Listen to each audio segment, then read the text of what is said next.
Hello, everyone. We'll get started in just a moment.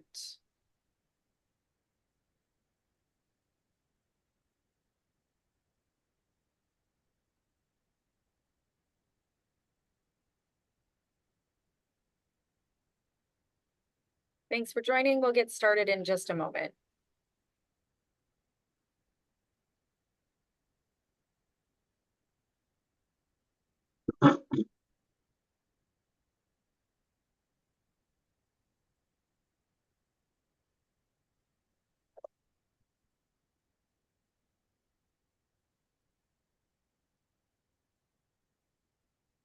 Welcome, everyone. Thank you for joining us for today's event, Security at Arm's Length, Global Arms Trade Implications for Peace, Security, and the Economy, which is being co-hosted by the Stimson Center and the Stockholm International Peace Research Institute, or SIPRI. I'm Rachel Stoll, Senior Vice President of the Stimson Center and Director of Stimson's Conventional Defense Program. I'm really delighted to be moderating this discussion and hosting this event today. Stimson is deeply grateful for partnering with SIPRI today. This is the 9th consecutive year that we have co-hosted this event, which really will provide an opportunity to dig into SIPRI's latest data, examine the trends they've uncovered, and discuss their global implications. This is one of my favorite events of the year, as we really get to spend an hour together digging into, I think, what is really insightful analysis of the impact of the arms trade around the world. SIPRI, for those of you who don't know, is among the world's foremost authorities on the global arms trade. They maintain what is by far the most comprehensive publicly available source of information on conventional arms transfers in the form of its arms transfer databases. SIPRI has updated this database to include new data on international arms transfers from 1950 through 2023, and just yesterday launched its latest analysis of recent trends in global arms transfers. I think this conversation is especially important this year, given the outsized role that the global arms trade has played and will continue to play in world events. In the Middle East, arms exports from the United States and others have played a critical role in enabling Israel's military campaign in Gaza, which has created a devastating humanitarian crisis for the Palestinian population and invited violent reprisals from the Houthis and other armed groups. In Ukraine, US and European arms transfers have so far allowed Kiev to resist Russia's full-scale invasion, now in its third year, while also posing significant and continued risks of escalation, diversion, and misuse. And in the Asia-Pacific, US arms transfers to Taiwan and other allies and partners have supported modernization efforts and bolstered defensive capabilities in the region, while also stoking geopolitical tensions with China.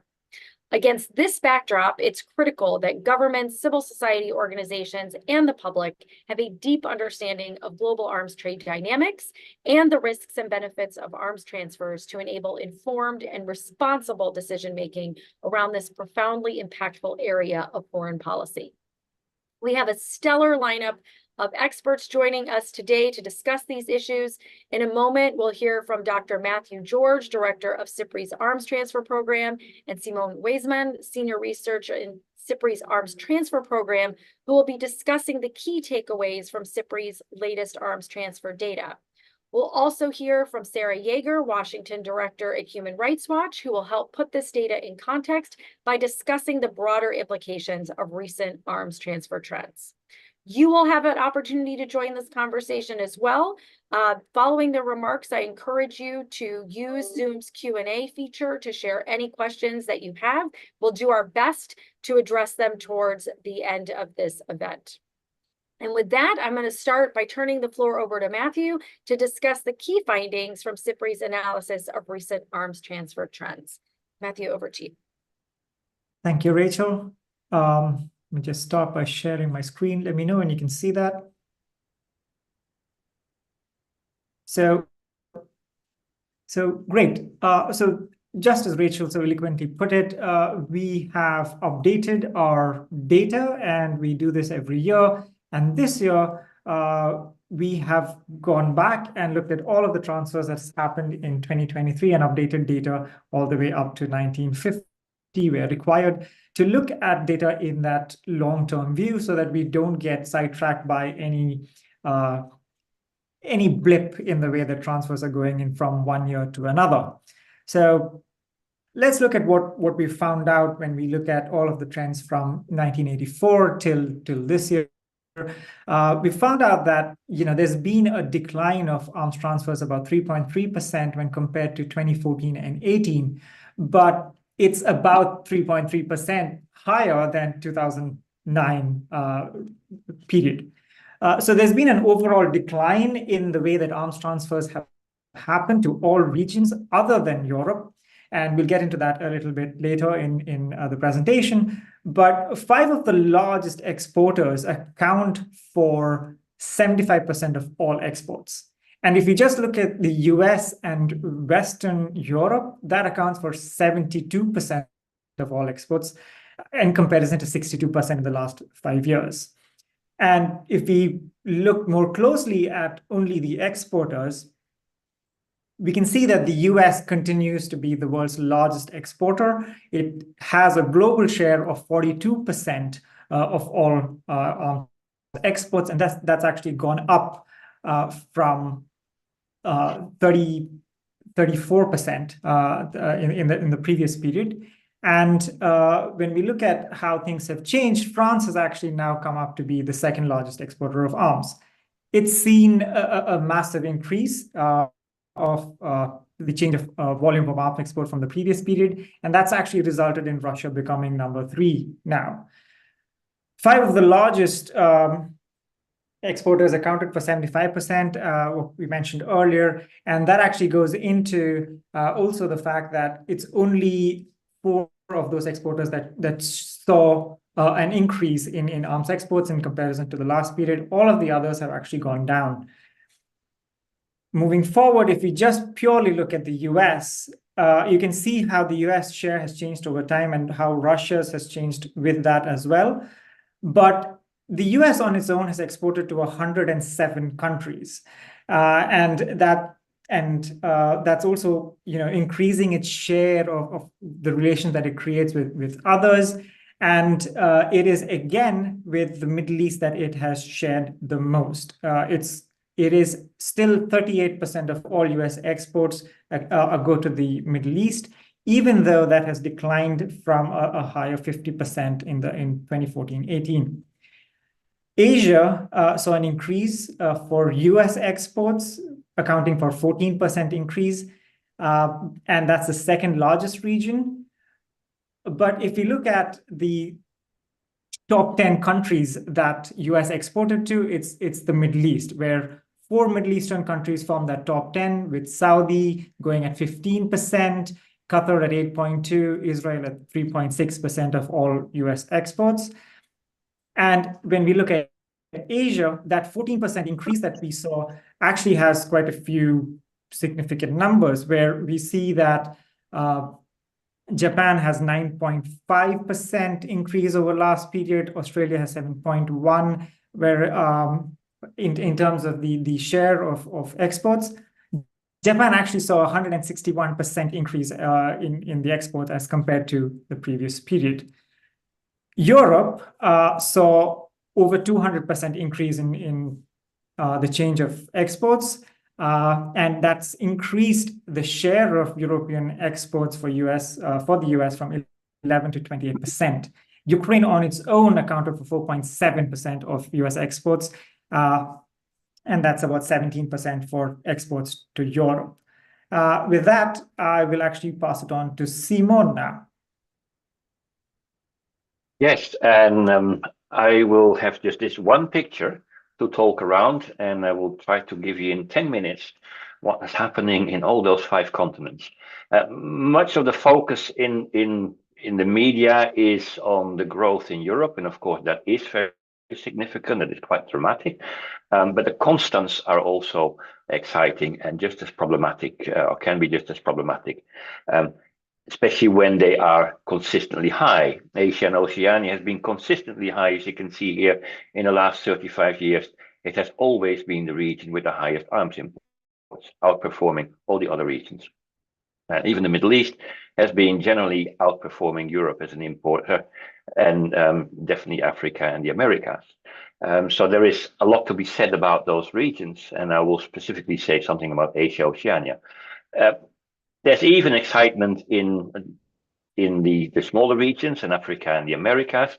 As you can see, the Americas, a drop in the last 2 years.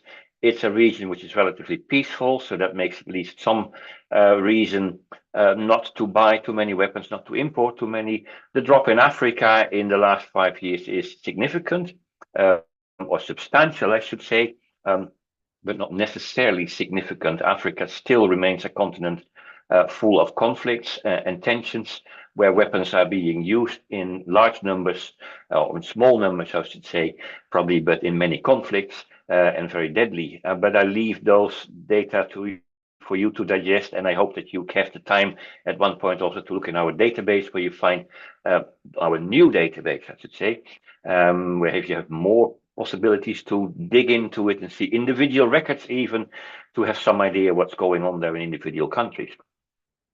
I will also be relatively quick about Europe and the Middle East.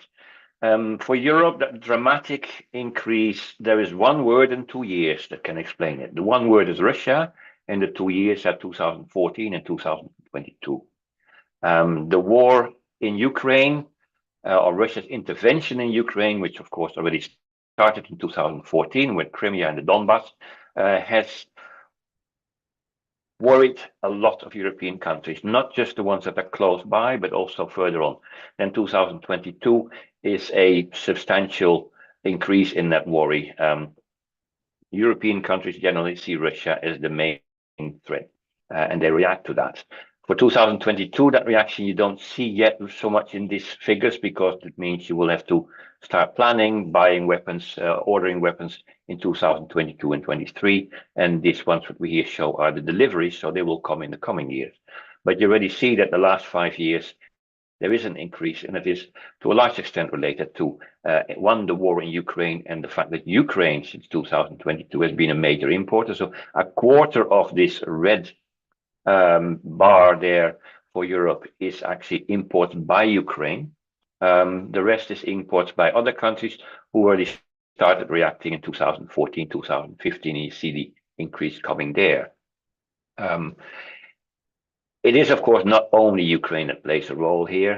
The UK and the Netherlands, to give an example, are 20% of the total imports by Europe in the last 5 years. And there, while they are worried about Russia since 2014, they have also other issues that they are talking about and worried about. Especially the UK looks, for example, at China, and also the Middle East, a bit further away from Europe. The Middle East is a region where you cannot explain with one word. There are many words. There is Iran, there is Israel, there is Syria, there is Iraq, there is Egypt, there is Yemen, there is Turkey, all with their conflicts, all with their different interests in the region or even outside the region. There is the oil price, which to some extent explains why deliveries to the Middle East are going up and down. There is the water issue, which, for example, for Egypt starts playing a larger role now that Ethiopia has a dam in the Nile, and Egypt is worried about its water in the Nile. But also in other parts of the Middle East, water plays an important role. And countries have a lot of threat perceptions there, a lot of issues that they think they need the weapons for. The Middle East is an important region, which you can also see that 3 of the top 10 importers are in the Middle East: Saudi Arabia, Qatar, and Egypt. And certainly Qatar and Egypt have seen quite dramatic increases in their imports. Both Europe and the Middle East have one thing in common. The US is, for both regions, the largest exporter, the largest supplier. And Europe is, in both regions, doing extremely well. The Russians, the Chinese, and many others are to the sidelines. This supplier thing is what also is in common with the last region, Asia and Oceania. US is also there the largest supplier, but this is something new. The US was not the largest supplier in the previous region. It was Russia. That has fallen away, and the US has become the largest suppliers. they also have nowadays one thing in common, one word if you want, and that is China. As you can see, Asia and Oceania has been the largest importer region since the Cold War. By far, the top 6 of the importers are in the last 5 years in the region, and most of the time the region had at least the top 5 importers. There are conflict and tensions in the regions. If you want to basically liken arms trade with crime, then conflict and tensions are the motive to buy the weapons. There are several large and very rich markets, which is the means they can buy the weapons. They have a local industry that is often not fully capable, so they're still dependent on imports for their major weapons to some extent. So another part where the means play a role, and then there is the opportunity. There are willing suppliers.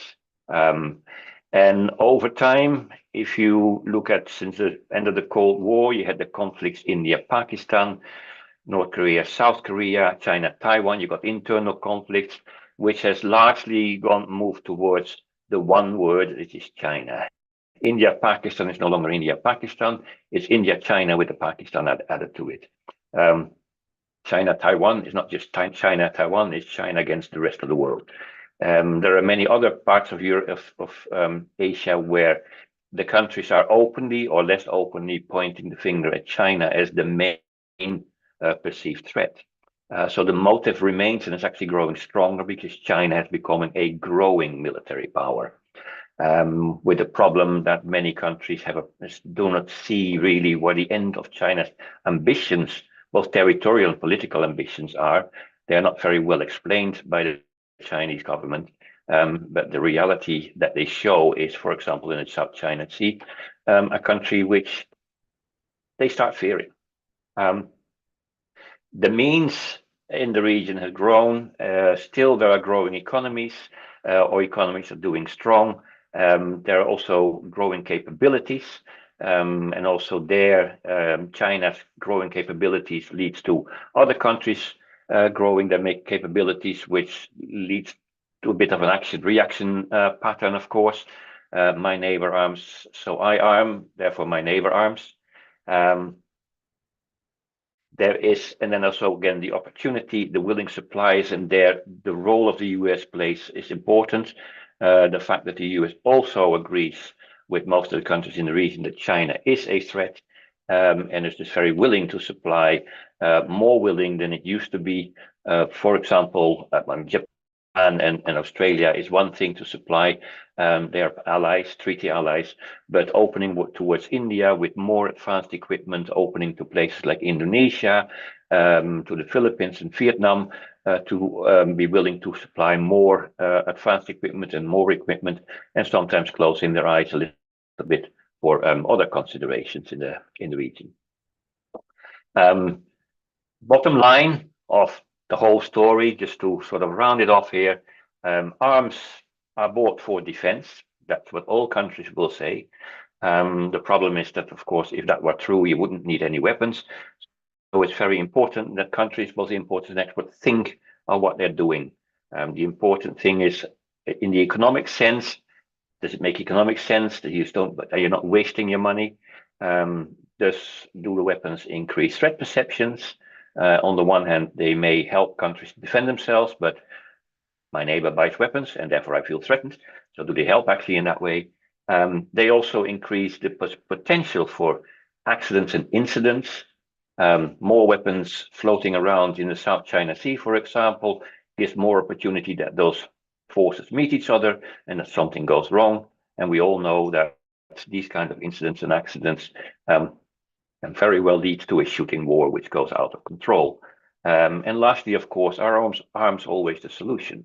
And in some cases, you may wonder if some countries, looking at how many weapons they have and their neighbor doesn't have yet that many weapons, are looking at arms as the solution. And the problem may be that some country can think arms are the solution at this moment, so I do what I want to do. We're just looking back at Russia and Ukraine. That's apparently their thinking. Arms are the solution. And with that, I give it to our next speaker. Thanks to both Simone and Matthew. As always, I think your data, your analysis are incredibly helpful for understanding what I think to the layperson is often an opaque arms trade, and the dynamics are able to be explained in such a sort of easy to understand way that I encourage everyone in the audience to check out not only the arms transfer database, but the recently published fact sheet that puts all of these trends sort of into a larger context and explains very much what the slides just demonstrated. So to put this all in sort of a what does this mean for us in a context of how this relates to everyday conflict, I want to turn to Sarah Yeager to get her reactions to some of the trends that SIPRI identified, but also to share her thoughts on some of the broader implications of the global arms trade. So Sarah, over to you. Thanks, Rachel. Okay, so what does this mean to everyone in the world on a daily basis? I'm realizing in this moment the job that you've given me. Thank you so much to Stimson for hosting this every year. It's so great. And also to SIPRI, your data is extraordinarily important to us who are in this field and to so many others. So I am Washington Director of Human Rights Watch, and I do US foreign policy. That is what I do. And so I'm looking at these data sets from that standpoint, but also from having worked for 20 years in various armed conflicts around the world and seeing what these weapons do to people and to human bodies and to diplomacy and policies, to stability. So let me just give some overarching thoughts here, if I can make sense of my notes now that I've actually been taking notes during the data. So one thing I want to say is that, and Simon scooped me a little bit on this one, weapons are not always bad. Weapon sales, arms transfers, they're not always bad. If you are a policymaker and you're looking at deterrence, if you're looking at defense, I'm thinking about things like Russia, of course, wanting to invade most of Europe. And of course, I would want weapons to deter that. Thinking about Israel and Iron Dome, that has saved countless lives, and it is a defensive weapon system. Having weapons can also increase space for negotiations and diplomacy. But with any good thing that we can say that weapons do, there are many bad things. And we know about most of those bad things. I think the question is, what are the controls that are in and around all of this data that we're getting? And so I would like to make a pitch to SIPRI that perhaps in future years, you could also track the policies of checks and balances on various countries who are the largest exporters of arms. Up to you. We can talk about it later. But that would be a really helpful thing. The questions with regard to those checks and balances that I have, one, are my arms exports more or less likely to increase human rights abuses? And that is an extraordinarily difficult thing to know. So just looking at the United States and our policies here, I think we have some pretty advanced policies. We have the conventional arms transfer policy, which was created last year in February, and that has a more likely than not standard. So will we give weapons to a state that is more likely than not to violate international law with them? You can look at their past record. You can look at what they're currently doing. You can look at what their geopolitical position in the world and whether that would be more or less likely. We have the Leahy laws, which probably most of you have heard of, and other states are trying to mimic, which is any unit, a particular unit of a military force, if they have committed gross violations of human rights, then they will no longer receive US assistance. So there are these kinds of policies, and I'm going to come back to this in a minute.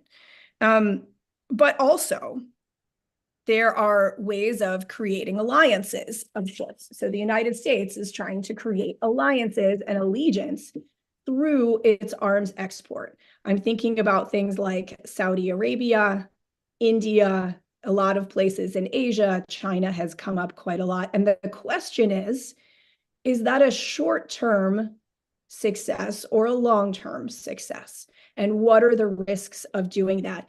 And that is something that does not have a particular calculus. There's no algebraic equation where I can put in send X amount of drones, 4 billion, I believe, is the current number, to India. And that's going to help us stave off China dominating that region. There's no algebraic equation. So in the short term, that looks like a great thing. What happens in the long term? And how many human rights abuses and other bad things will we have to overlook as the United States in order to do that? Similarly, across Asia, there are countries like Vietnam and others where the United States really is overlooking some significant human rights abuses and how these governments behave towards their own population in order to create the alliance and offer weapons. Saudi Arabia, another great example where, you know, we know what the Saudi Arabian government is about. They have not hidden those human rights abuses. And yet the United States is considering a Saudi defense treaty. So these are the questions that need to be asked by policymakers. I would also say these are the questions that need to be asked by the public. And this is the next question. Does the public understand? We've got however many hundreds of people on this panel, listening to this panel right now. The general American public is not here. They're not going to see this data. Most of the American public, and I would suspect Europeans as well, Middle East as well, don't understand what their countries are sending out. Most Americans don't even understand that our country is actually still at war in a lot of places around the world. So for democracies, that of course is a major problem, but it's also a problem for populations that just in the Middle East, for example, have no say over where their weapons go. UAE, basically fueling a genocide in Sudan. The Emirati people have no say over whether that's something that they want to be doing. I would also say another question is, where do they go in a year? Where do those weapons go in a year? Where do they go in 5 years? Where do they go in 10 years? As soon as I hand you an AK-47, I have lost control over it. Now, some states, like the United States exporting weapons to Ukraine, have offered assurances. We will use them in this way. We will not do X thing. We will not use them in populated areas and so forth. That's great. Ukraine has an interest in maintaining that relationship with the United States and in living up to those assurances. Not a lot of countries do. And even if they do in the short term, say 5 years, say 10 years, those weapons aren't going anywhere, but the leadership probably is. And so as soon as that leadership changes, where are all of those weapons going? We've seen it time and time again. And then finally, I would say the US, I want to go back to these US policies because they are good on paper. And I think they should be proliferated around the world. The conventional arms transfer policy is terrific. We have applauded it in the human rights community. The Leahy laws are terrific. We have applauded them and wanted to expand them. What is happening right now with US unconditional support to Israel and Gaza is undermining anything that is on paper, because most of the evidence points to Israel having violated in some way international law, and most likely with US weapons. We have evidence of that from Amnesty International. We are coming out with some evidence of that at Human Rights Watch. But it's also mostly US weapons that are being used in addition to Israeli weapons in Gaza. So the proportionality questions, the distinction questions, these are things that the United States should be looking at and assessing according to its own policies. And as far as we know, the United States has not assessed to a certain point that they believe that Israel is violating these laws. We are quite sure that they are. So in the world of checks and balances, we are losing that rule of law. We are losing the credibility of these checks and balances. And I think that's going to be a major problem going forward in arms exports, because other countries are watching. and they're watching what the United States is doing and what it is possible to get away with, even if you have good policies on the books. So I think I will leave it there, Rachel. Thanks, Sarah. You've given us a lot to think about, and I look forward to digging into some of the questions that you raised, as well as the data that Matthew and Simone presented during the rest of our discussion. We already have many questions on our Q&A, but there's still time to get your questions in. Given the short amount of time we have together, I will sort of cluster some of these together, but I do want to start with a data question for Simone and Matthew, and that is about Russian exports, because we had seen in the past Russian exports sort of having an increase, and now we see a fall in Russian exports. So I wonder if you can estimate why you think that is happening, and the relative importance of sort of a fall in demand from U.S. sanctions, or maybe it's poor performance in Ukraine, or maybe Russia isn't exporting as many because they need them in Ukraine, but maybe there's something else as well. I wonder if you could expand on that a little bit. Sure. Yeah. So, Simone, do you want to go ahead, or shall I? And then you can add further. I think I'll do that one to start with, having followed that question for a long time. Because we give 5-year data, if you look at the more granular data, you see that Russian exports do already start reducing before 2022. So it's not just a 2022 issue and Russia needing them in Ukraine. That plays a role, but it's not the only issue. There are a number of other issues. One is that some of the largest importers of Russian weapons are trying to wean themselves off from imports totally. This is China, which was a major importer of Russian weapons over the last 25 or 30 years, and is now at a level where it basically can do its own. It doesn't need the Russians anymore for major weapons or for the components we count for that. Just to give one example, engines was a thing where the Chinese were very weak in, jet engines. So a lot of their combat aircraft and transport aircraft were still flying with Russian imported engines. In the last 2 years, that has changed.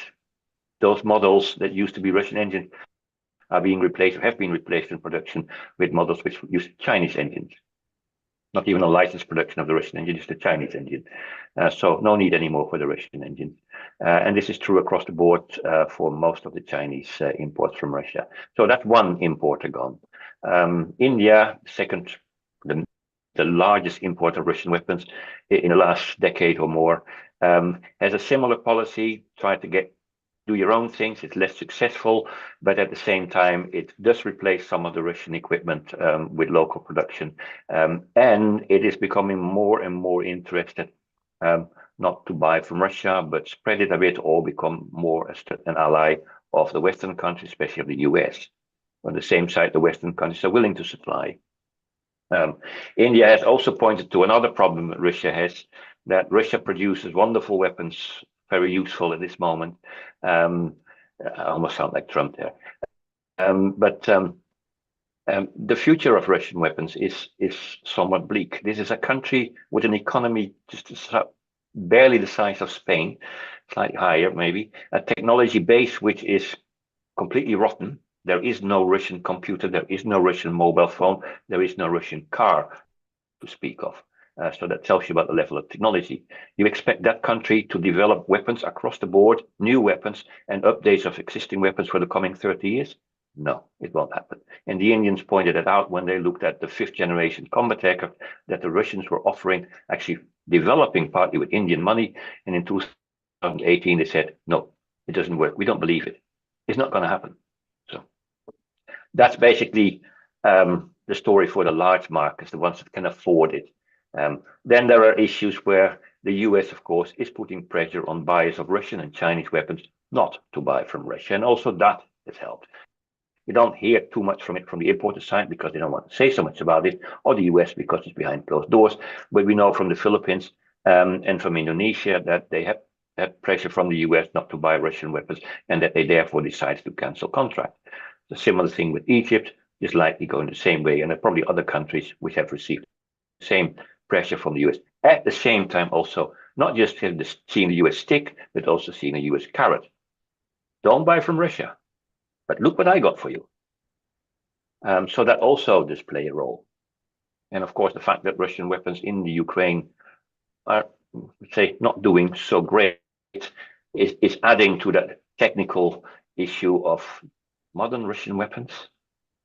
I don't really believe in it. I'm a big market. I want the, I have the money. I want the most advanced system, but I can't get it from Russia.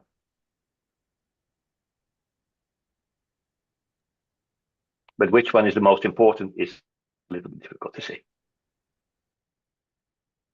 I think I could ask a similar question about China. We're not seeing the level of Chinese decline, but certainly with the increase of US market share, obviously someone has to sort of lose some of their prominence. So I wonder if you could talk a little bit about also the decline in China's arms exports. It's not as significant as Russia's, of course, but do you have sort of ideas on what that's about? China is on my plate also. So it's not a significant decline. It sort of looks more one of those hiccups that happen. China has a number of markets in which it supplies weapons.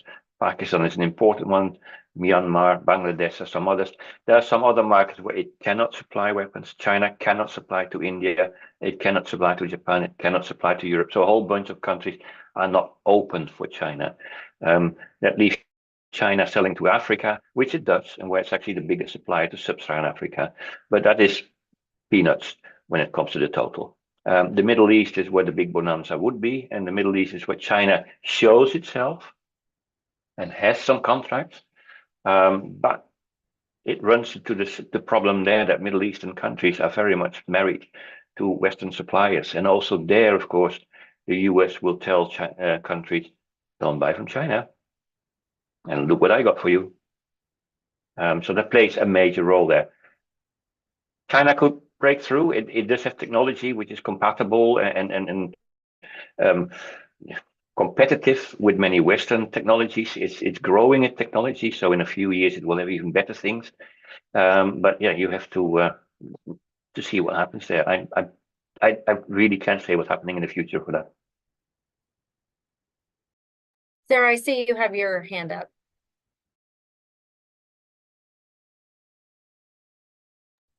Simon just brought up a really, really good point that I wanted to put a sharper focus on with regard to US policy. Every time we have these conversations, and I mean literally every time, about selling to human rights abusers, US policymakers will say, but if we don't, Russia or China will just sell to them. And isn't it better to have our controls, US controls over these weapons that include things like human rights assurances?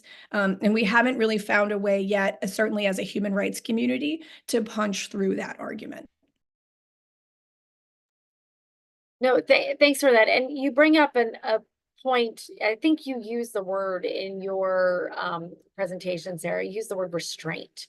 So we see sort of these trends of increases, although I do want to get back to the fact that we do see a small decline in US exports in 23 as compared to 22. So I do want to come back to that. So let's not forget that. But I wonder if we're seeing countries jettisoning this notion of restraint. We're certainly seeing it in the US and sort of difference from what's stated in the conventional arms transfer policy. But we've seen countries in Europe supplying Ukraine when they previously had hesitancy to active armed conflicts, arming Israel, both has examples of non-restraint, and then also now we're seeing restraint resume of countries saying we're going to stop our arms sales to Israel. So I wonder if we could talk a little bit, maybe Sarah, I'll start with you about this notion of restraint, and then Matthew or Simone, if you want to come in on that as well, and sort of what you're seeing in the data. Rachel, the notion of restraint in US policy? Gosh, that is a short intervention. We're not seeing a ton of restraint in US policy. I am at this point looking to Congress Our US Congress, the legislators have oversight and responsibility for where our weapons go, how much of those weapons go, whether it's a good idea, how they're used, looking at that. I am not seeing restraint dominate that discussion.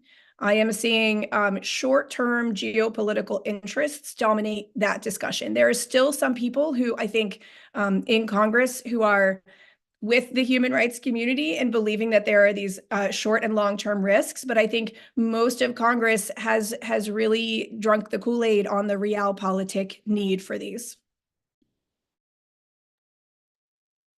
Yep, Matthew.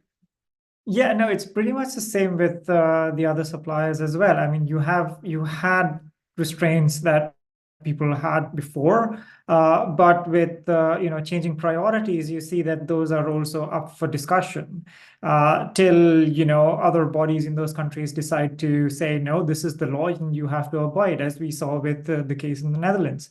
So I think till civil society or someone finds out, no, we have these in place and you need to play by the law, we find that those other aspects are playing more of a larger voice in how countries decide what they should do.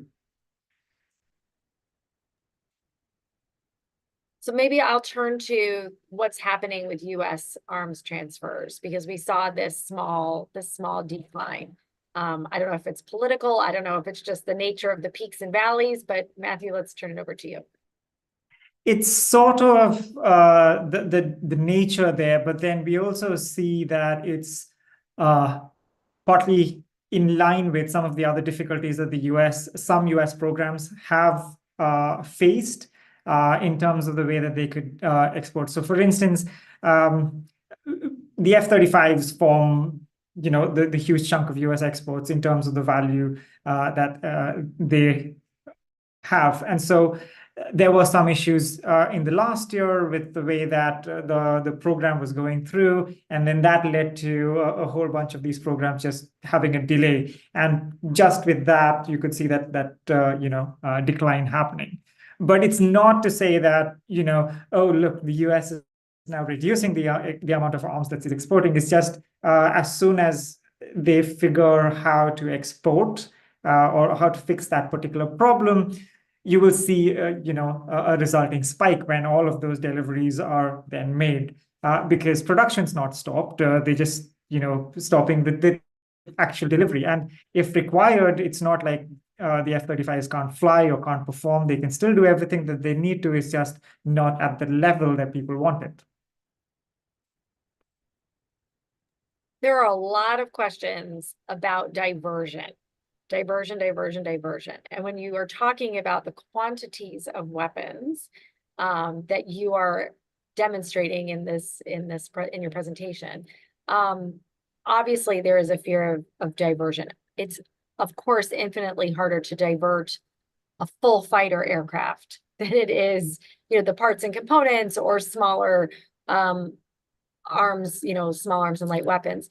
But certainly diversion is a risk. We've spoken a lot about the diversion risk when it comes to a country like Ukraine with a long history of diversion, as well as weapons that have gone into the hands of Hamas. Many of those are diverted weapons, even from Israeli stocks. And so I wonder if I recognize that and maybe this is then a question for Sarah, I recognize that the database is looking at new imports and exports and not necessarily about diversion. But I wonder if we can just talk about diversion risks a little bit in the context of the quantities of weapons we're talking about today. Maybe Sarah, I'll start with you on that. Rachel, actually, that's a question I have no idea how to answer. Honestly, I don't have the data. I don't think the US has the data. I think end use monitoring is I don't want to call it a sham. That's a little bit too difficult. It is extraordinarily difficult to do. And even in the first months of the US sending weapons to Ukraine, we would ask, okay, do you know where those really important advanced weapon systems went? And they would say, well, we've got, you know, we've got like 9 scanners out on the front line, sort of like at a supermarket where you scan something in. And that was clearly insufficient. I don't think it's gotten so much better. I don't know if Matthew or Simone, you want to talk about how you look at, I mean, you're looking at predominantly country to country transfers, but certainly the retransfers are an issue. Is that something that your data captures as well? It's something that we do look at because we look at major weapons going from one place to another, and we may see them showing up in a place where we think, how do they get there? And that may be that they get there in a way that you think it's not really as it should be, diversion. But we cannot look, we just don't have the resources to look in how that diversion works. Is it an illegal one against the original, whatever you signed, contracts and declarations? Is the original supplier okay with this? Is it a weapon which is maybe not a diverted weapon, but produced in a country with technology from another country, and the country that supplies it, that diverts it, doesn't see it as a foreign product, but sees it as its own product, something we have seen, for example, in weapons from India to Myanmar, where from the Indian side, the Indians said it's our weapon, we designed it, we made it, so it's our decision, and where some of the European technology that was involved from their side was said, that was not really how we signed the contract, wasn't it? But then, then what you do about it? That's the next step. It's very rare that countries take the step, supplier countries take the step to say that diversion was totally illegal, and now we are gonna take, strong steps. Mostly it is don't do it again, and the promise is we won't do it again then. I want to turn to some of the data that you presented at the beginning. You mentioned a sort of reshuffling of the top exporters and a little bit on the top importers, but mostly on the exporters. Are there sort of countries to watch? Are there emerging exporters that are sort of making an attempt to rise in the ranks of new arms or more dominant arms exporters? Well, we do have, France has made a huge step there in gaining positions and also becoming the second largest by a small margin. But as I mentioned earlier, the reason why France went up was not just purely because France has decided to export more, but it's also in line with the decline of Russia. So that played a role there. But in terms of just countries exporting more and with stated aims to do so, you have South Korea that's doing quite a bit there. And you had all of those announcements last year and so. You have the UAE as well doing quite a bit on their side to get access to new technologies, which they can in time as well export. So, those are two countries that you can look at. Simon, any more from the areas that you're looking at? We looked at this basically from the 1950s. It's extremely difficult for a country to quite rapidly to change from a non-exporter to a major exporter. That takes really time. Even South Korea, which now is in the top 10, that took them decades to do that. Other countries are, of course, they want to go that way. Turkey, for example, India, a whole bunch of other countries are want to become major exporters, but it's going to be a long process, and they will have to fight all the way against the existing producers, which is very difficult. From the importer side, it's a bit easier. You need a big country with a lot of money and a lot of demand, because a lot of tensions, like in the Middle East and some of the Asian countries, will always be importers unless they set up their own industry. Saudi Arabia has been a big one forever. India forever, since the 1950s. Nigeria has not been a major one because it's a poor country. That can change, but it's very difficult for an importer just to suddenly pop up. It's not impossible. Look at Qatar, which is now way up in the top 10 as a massive importer. And a couple of years ago, it was nowhere to be found, or Ukraine for that matter. It's very significant importer because of circumstances.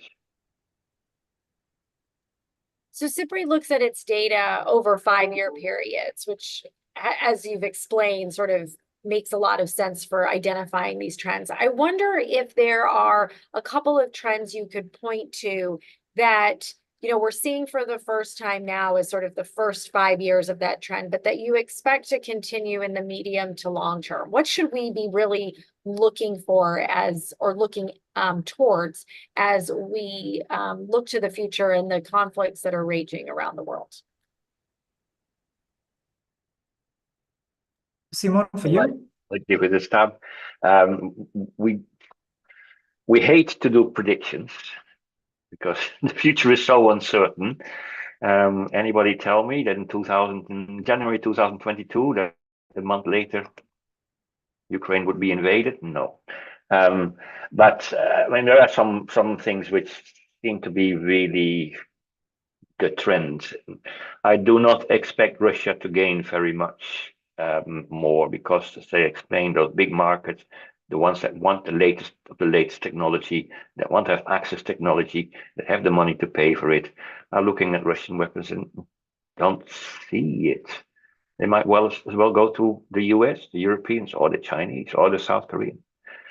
So from an exporter perspective, is that also means that, with exporting weapons comes not only that you are responsible, but also that you have influence, and that influence may just drop for Russia, certainly in the big market.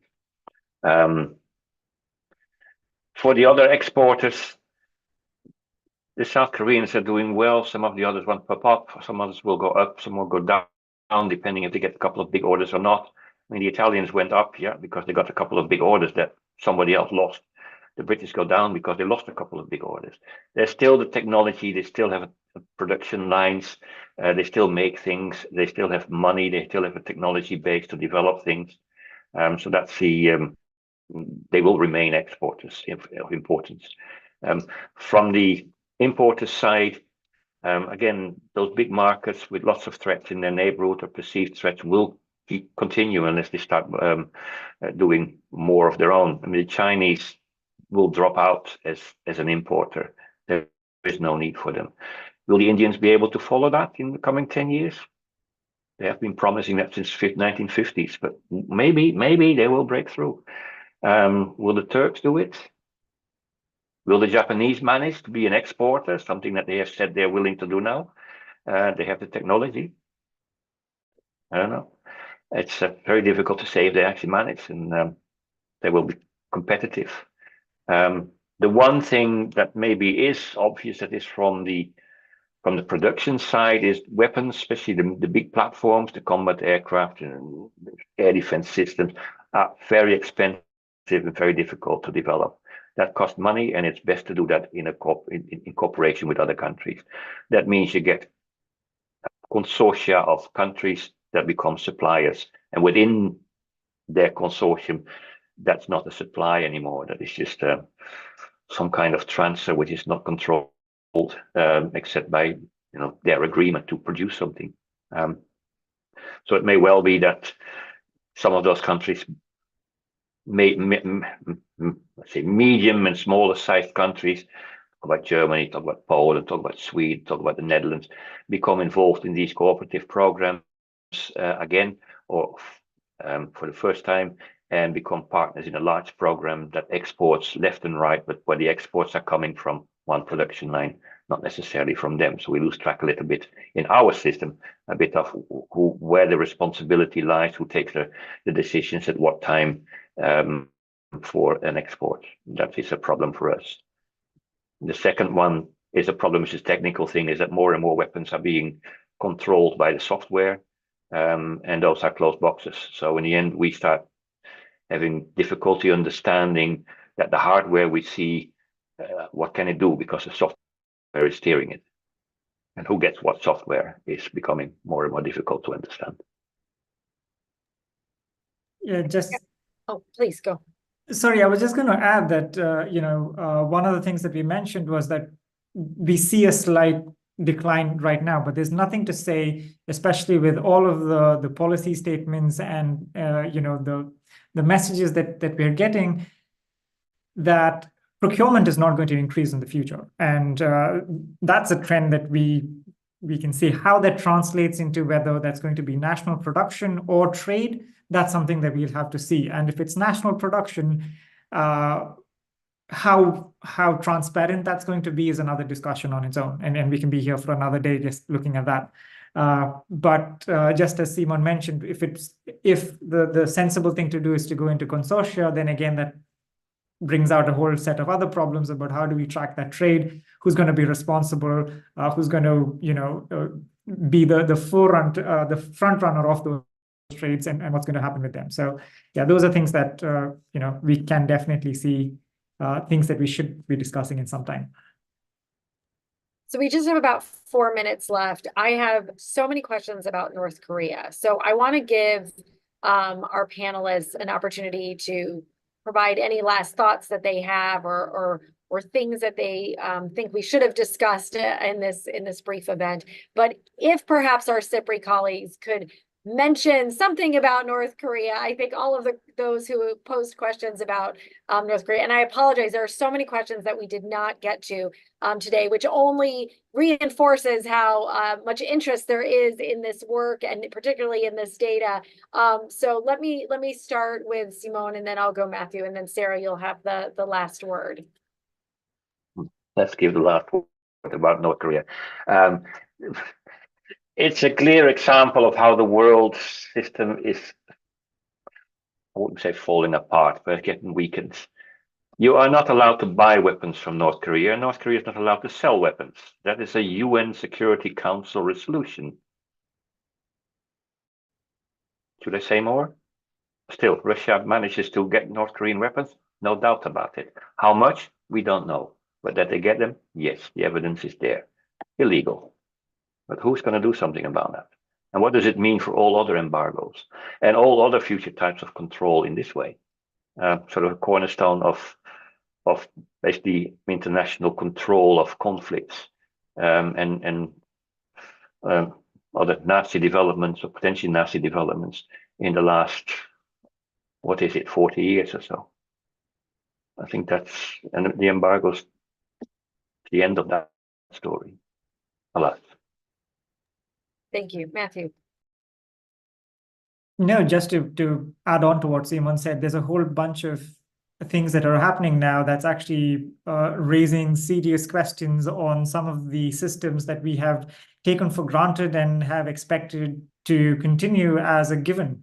But considering that all of them are being questioned, especially by those who can implement them and those who have questioned their existence, these are discussions that we need to get into, and transparency and the work that we do is just one part of it. And if we can shine a little bit of light with the work that we do, I think everybody's slightly better with the data that you can use for it. So yeah, I'm just going to leave it at that. Thank you, Sarah. Yeah, I have two reflections, both of which I think could be another panel, Rachel, or two other panels. I'm just so appreciative to SIPRI for this data. And I think one of the things that it has reminded me, and this is perhaps an obvious point, is that arms sales are currency. And we in the community that would like to see currency of a less lethal nature increased in its value around the world, we have a lot of work to do. Trade, economics, diplomacy, foreign aid of humanitarian assistance and development, all of these things that we have been trying so hard to increase the value of for so many years. We've got a lot of work to do. And then second, one of the questions that we were asked was about the reaction of the Global South. And I think that is the so-called Global South. And I think that is a really important question, not only of Global South governments, but of their people. And I don't think that we should assume that we know that these arms transfers they believe are good or bad, but we should actually be hearing from them. And there are not many fora where that actually happens. So I would certainly welcome that. Thanks. I really appreciate all of your deep insights and your thoughtfulness on this topic. You know, there are so many conflicts that we didn't touch on today. What's happening in Sudan, you know, one of the worst humanitarian crises in history. What we're seeing daily right now in Haiti. You know, much of this would not be possible without the global arms trade. And I think it's an especially important time for the international community, for us as citizens of the world, to have a firm grasp of global arms transfers and their implications. So I'm deeply grateful to SIPRI for co-hosting this important discussion with us. I look forward to our 10th anniversary next year. But I hope that this event really has not only left us with a deeper understanding of the current state of play in the global arms trade, but also perhaps better equipped to not only address the risks and harms that arms transfers all too often pose, but also the questions that we need to be asking of our policymakers who are making these arms transfer decisions. So thank you, Simone, Matthew, and Sarah, for sharing your insights with us. To all of you who have joined us in the audience around the world, I wish you all a great rest of your day, and we look forward to seeing you back on a Stimson webinar, perhaps on Global South Voices, and talking about the arms trade. Thank you all very much.